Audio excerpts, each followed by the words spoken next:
और इस वक्त एक बड़ी खबर आपको बता दें, यूक्रेन के अंदर कादिरव के लड़ाकों के बारे में जानकारी सामने आ रही है कि ये लड़ाके मोर्चे पर डटे हुए हैं। कादिरव ने शुरू किया है ऑपरेशन प्रतिशोध और खैरसेन में 23 चेचन लड़ाके इस दौरान मार दिए गए थे। इसके साथ ही जानकारी ये मिल रही है कि बदले में अखमत ब्रिगेड ने 657 यूक्रेनी सैनिक मार गिराए हैं। कादिरव ने खौफनाक बदला लिया है। खौफनाक बदला यूक्रेन की सेना से लिया और 7 बार पलटवार किया। हर बार यूक्रेन की सेना को पीछे लौटाने का काम किया है।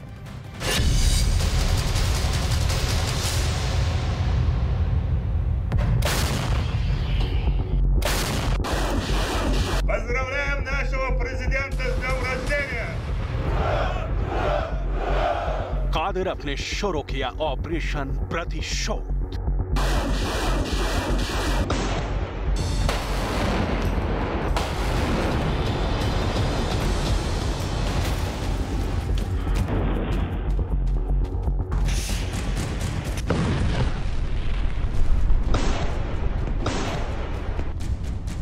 बदला कैसे लिया जाता है?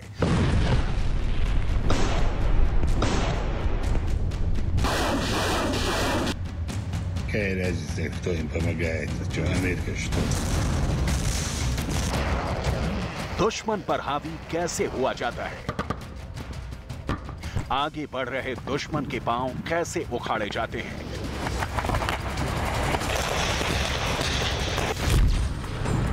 दुश्मन के मन में खौफ कैसे पैदा किया जाता है?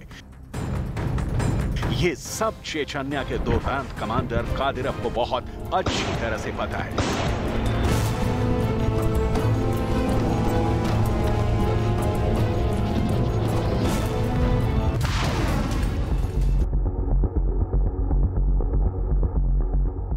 जब यूक्रेन के अंदर चेचन्या के 23 लड़ाके मारे गए तो कादिरव ने इस बात को छुपाया नहीं, बल्कि कादिरव खुद सामने आया और उसने बताया कि यूक्रेन की बमबारी में चेचन्या के 23 लड़ाके मारे गए हैं।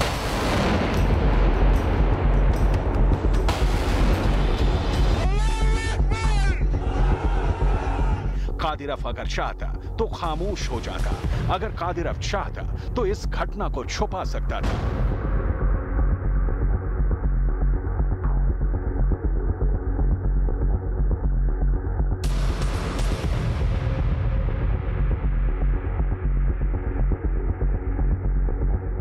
लेकिन कादिरव ने ऐलान किया और बता दिया कि उसके 23 लड़ाके मारे गए हैं और अब वो इसका प्रतिशोध लेगा, और कादिरव ने प्रतिशोध लिया।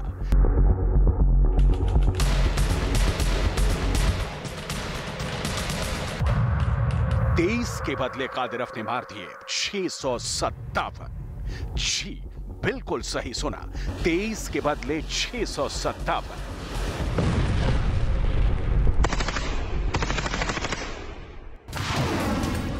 कादिरव ने अपने एक चेचन सैनिक का बदला यूक्रेन के 28 सैनिकों को मारकर लिया। इसीलिए यूक्रेन की सेना कादिरव से खौफ खाती है। लेकिन यह जंग हुई कैसे? ये कहानी आखिर क्या है? युद्ध भूमि में 23 के बदले 657 वाला बदला आखिर कैसे लिया गया? ये सब आपको बताने वाले हैं। ज़ेलेंस्की ने खार्किव जीत लिया, ज़ेलेंस्की ने इज़्यूम भी जीत लिया, ज़ेलेंस्की ने लीमान भी जीत लिया, लेकिन पूरे यूक्रेन को आजाद करवाने का ज़ेलेंस्की का सपना तब तक पूरा नहीं होगा जब तक रमजान कादिरव उसके खिलाफ खड़ा है। ज़ेलेंस्की क्राइमिया में अपना झंडा तब तक नहीं गाड़ पाएंगे जब तक कादिरव के लड़ाके यूक्रेन में डटे हुए हैं, और ये बात एक बार फिर साबित होती नजर आ रही है।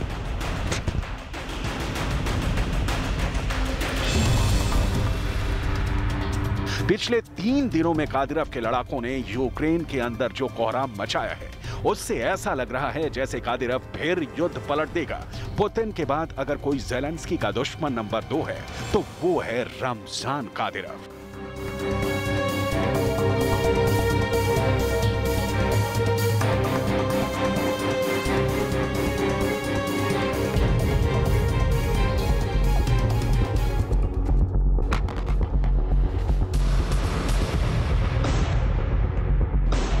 कैसे शुरू हुआ कादिरव का ऑपरेशन प्रतिशोध बताएंगे, लेकिन शुरुआत करेंगे कादिरव के उस बयान से जिससे पता चलता है कि कादिरव अपने हर जवान की कीमत समझता है और हर जवान की मौत पर गमगीन भी होता है। Deutsch ook dan she dwagders Deutsch ook tsakar Deutsch nona shenlu childon boluch lesboich non she keep Deutsch don disco shayna ta na shudona nachi qone da boss sigala zine dona shows beritu 58 don.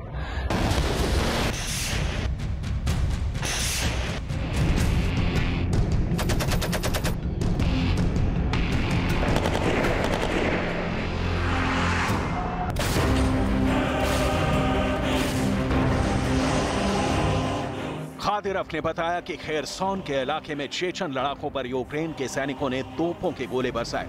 इन तोपों के गोले का शिकार कादिरव के 23 लड़ाके हुए, साथ ही 58 Chechen लड़ाके घायल हो गए। दूसरी तरफ कादिरव के मुताबिक यूक्रेन के 70 लड़ाके भी मारे गए।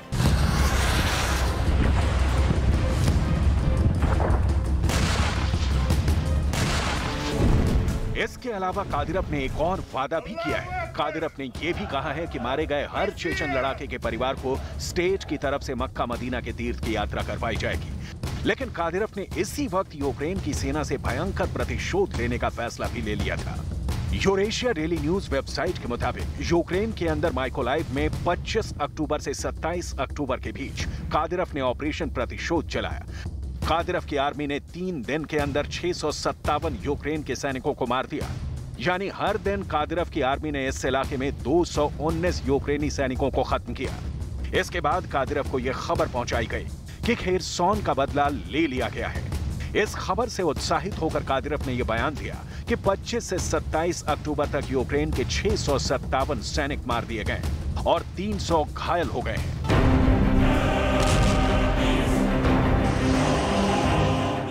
इसके अलावा यूक्रेन के 8 टैंक, 5 बीएमपी, 20 बख्तरबंद वाहन, मोर्टार की 7 यूनिट्स, होवित्जर तोपों की 4 यूनिट को भी नष्ट कर दिया गया है।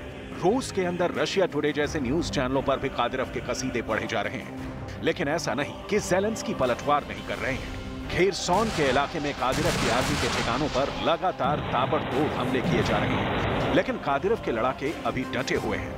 कादिरव ने खुद अपने टेलीग्राम चैनल पर यह पोस्ट किया है कि मोर्चे पर हालात स्थिर बने हुए हैं। यह खबर कादिरव को यूक्रेन की युद्ध भूमि से मिली है। कादिरव ने बताया कि यूक्रेन के सशस्त्र बलों को भारी नुकसान हो रहा है। केवल पिछले 24 घंटों में दुश्मन ने हमारे ठिकानों पर पलटवार करने के लिए 7 प्रयास किए, लेकिन 7 बार उनको पीछे हटना पड़ा।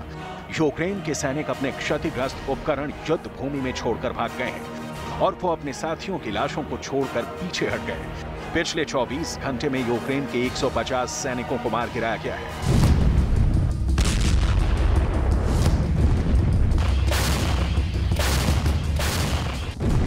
कादिरव ने यह भी बताया कि आर्टेमोव्स्की से भी अच्छी खबर आ रही है।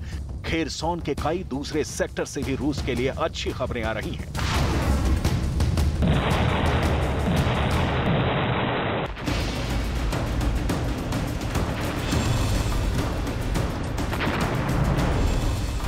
इसके अलावा कादिरव ने एक और शिगुफा छोड़ा है और वो ये कि अब तक यूक्रेन के कब्जे में रहे डोनेट्स्क और लुहांस्क के इलाकों में अब चेचन्या की संस्कृति के बारे में पढ़ाया जा रहा है।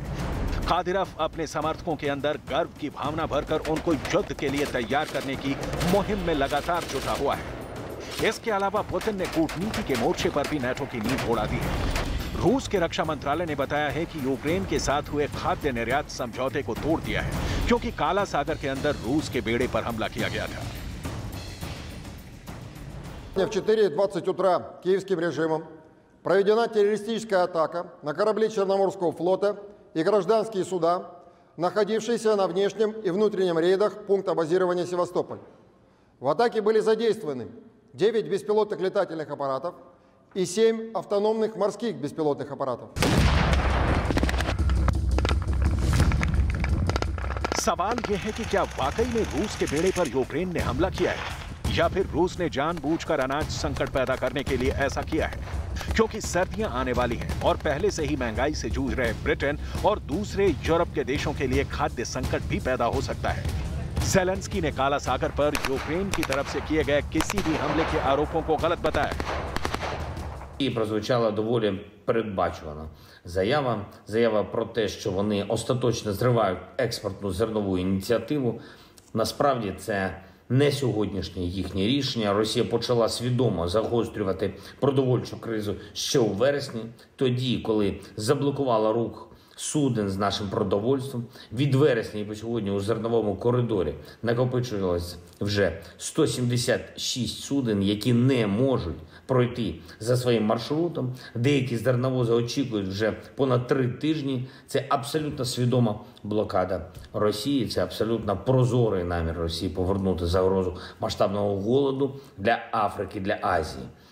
От буквально сьогодні більше 2 мільйонів тонн продовольства стоять. इसके अलावा पुतिन ने एक और स्ट्रेटजी पर काम शुरू कर दिया है।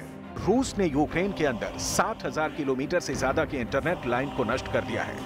इस हमले के कारण यूक्रेन के अंदर 16% इंटरनेट यूजर्स कम हो गए हैं। ज़ेलेंस्की ने इस मुसीबत से निपटने के लिए टेलीकॉम कर्मचारियों को रात दिन काम करने का आह्वान किया है, क्योंकि इंटरनेट नहीं होने की वजह से यूक्रेन के नागरिकों के मनोबल पर काफी असर पड़ रहा है। दूसरी तरफ ज़ैपोरिज़िया के अंदर रूस और यूक्रेन की सेनाओं के बीच जबरदस्त संघर्ष चल रहा है।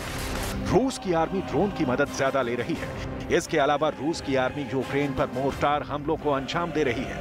यूक्रेन पर दबाव बढ़ाने के लिए रूस ने लड़ाकू विमान भी तैनात कर दिए हैं। कुल मिलाकर यूक्रेन की स्थितियों ने पूरी दुनिया की अर्थव्यवस्था को संकट में डाल रखा है। अगर खाद्य संकट बढ़ा तो एशिया और अफ्रीका के देशों में मुश्किल पैदा होगी। इसके अलावा ब्रिटेन के नए प्रधानमंत्री ऋषि सुनक के लिए भी ब्रिटेन की अर्थव्यवस्था को पुनर्जीवित करना आसान नहीं होगा।